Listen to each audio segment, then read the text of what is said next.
Well, usually my Rex's Rant stinger introduces something to do with football. Well, fasten your seatbelts. And if I don't offend you in the first couple of minutes, please be patient, because I will. But I just suspect what I'm going to say now, that a few of you out there have had a gutful just like me as a law-abiding citizen. I've had a gutful of making people making decisions on my behalf who haven't got a wet nappy, who haven't had that pain in the guts because they can't put food on their table. And all the do-gooders, I hope you're happy. I tell you what, it's time for Rex's Rant. Now on Footy Nightline. That is just totally unacceptable. Rex's Rant. Thank you, Craig. Today at Heidelberg, I was crossing an intersection.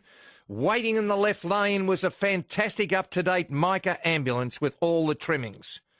Two of our young gun modern-day heroes, a paramedic lad and a paramedic lady, were eating their lunch on the run. I thanked them through the open window on behalf of you people out there, the majority, who are horrified at recent events. I told them we're all behind them, every other emergency service as well.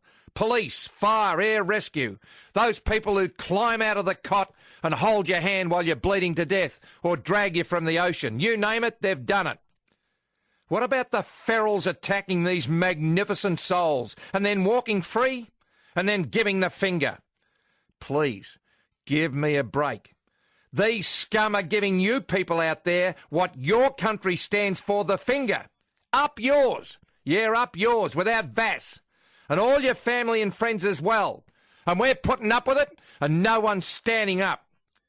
Well, I think it's time to give these ferals the finger.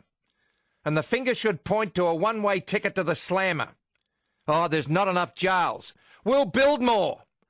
Let's get together with a working bee, build a special service nick for the emergency workers assaulters, the biters, the lowlives, who treat authority the way they treat other Australians, like trash. No respect.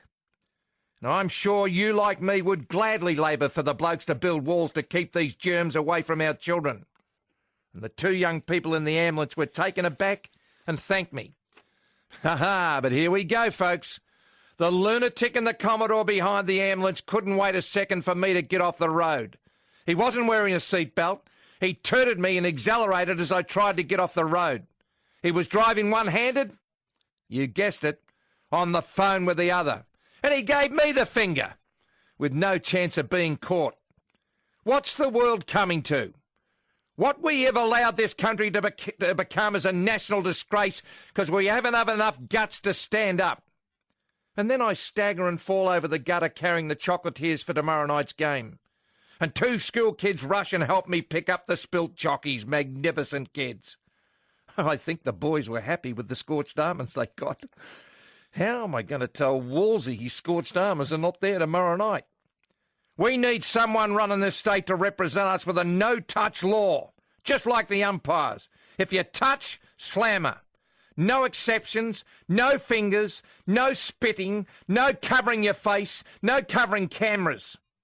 Enough is enough!